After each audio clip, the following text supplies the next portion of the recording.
ассалому алайкум дӯстони азиз, хуш омадед ба канали Domti J.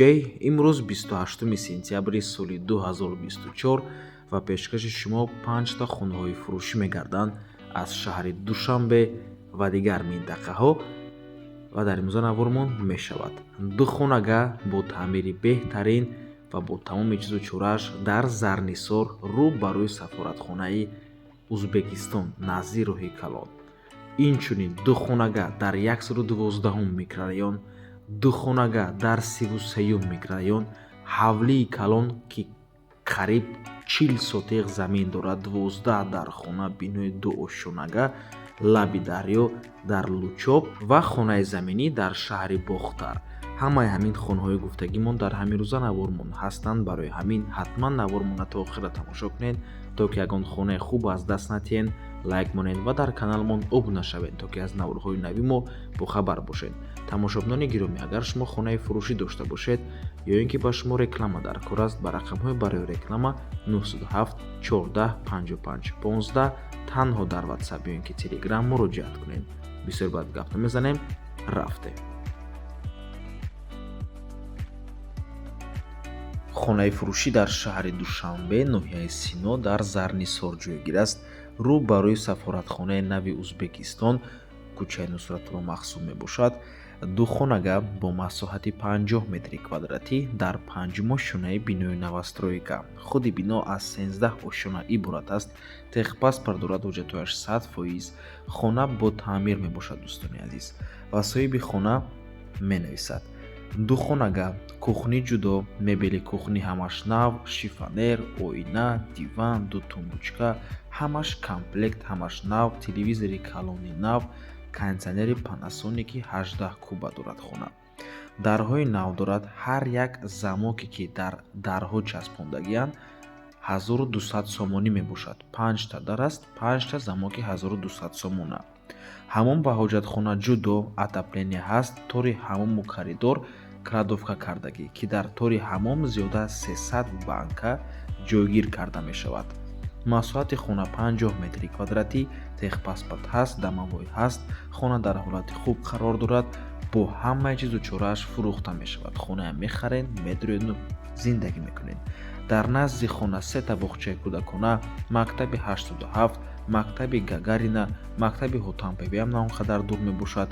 хона дар лаби шоҳроҳ қарор дорад, бо транспортам умуман мушкилӣ нест. нархи хона бошад 620 000 сомонӣ, 58 000 доллар, боз савдо мешавад. рақамҳои соҳиби хона дар рӯи экран.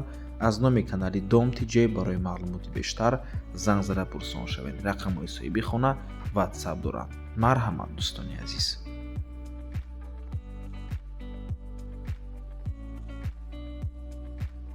хонаи фурӯшӣ дар шаҳри Душанбе, ноҳияи Сино дар 112 микрорайон қарор дорад. ду хонага мебошад, бо масоҳати 60 метри квадратӣ дар 11 ошонаи бинои новостройка. хона коробка ҳаст, яъне бе таъмир.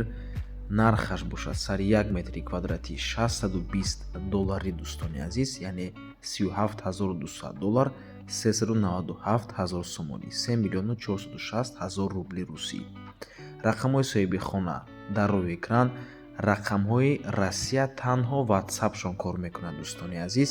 барои ҳамин, агар хоҳед дар WhatsApp муроҷиат кардан, рақамҳои Россияда муроҷиат кунед. рақамҳои Россия боз такрор мекунем, танҳо WhatsApp-шон кор мекунад. тамом.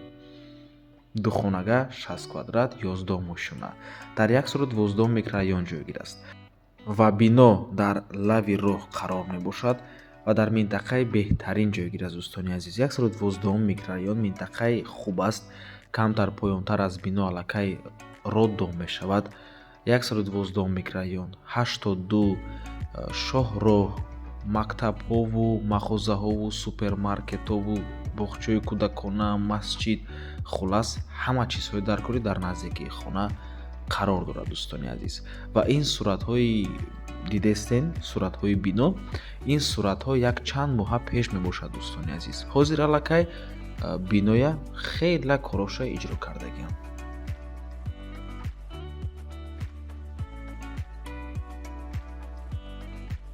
хонаи фурӯшӣ дар шаҳри Душанбе, боз дар ноҳияи Сино, лекин аллакай дар 33 микрорайон. назди мактаби Умари Хайёмда ҷойгир аст. Дар маҷмӯаи истиқоматии нав дар бинои нав 80 асад 61 метри квадрат, яъне қариб 81 квадрат мебошад.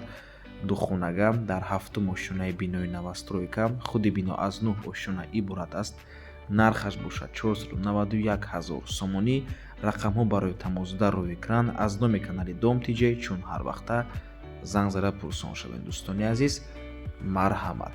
Бинои нав аст ва чӣ хеле ки мебинед аллакай бардоштагиаша, фақат корҳои фасад мондагӣ тамом ва дар минтақаи хуб ҷойгир аст. 33 микрорайон назди мактаби Умари Хайём, назди мактаби нав. Марҳамат дӯстони азиз.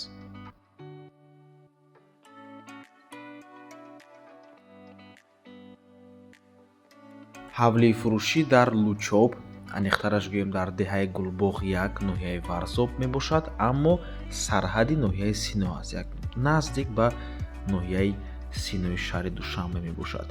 Худи ҳавлӣ 36.5 сотиқ замин аст, яъне қариб ки 40 сотиқ замин мебарояд. Бениҳоят замини калон. 12 дар хона дорад дӯстони азиз. Як аз рӯи сурат маълум аст, як бинои калон аст ва нархи хона бошад 1 миллиону 970 000 сомонӣ, 185 000 доллар боз савдо мешавад. ҳавлӣ дар лаби дарё ҷойгир аст дӯстони азиз. Бениҳоят табиати форам, табиати беҳтарин дорад, агароди калон дорад, бинои калон. хулас ҳавлии калон аст дӯстони азиз. хай аз рӯи маълумотҳоям аллакай маълум шуд ки чӣ қадар ҳавлии калон мебошад ва таъмирашам хуб аст. таъмир дорад дӯстони азиз. Як дунё дарахтои мевадиҳанда дорад.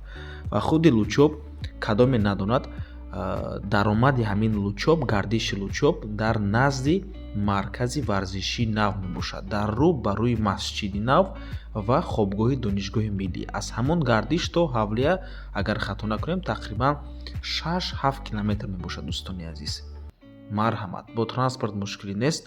аз номи канали Дом Тиҷей занг зада пурсон шавед.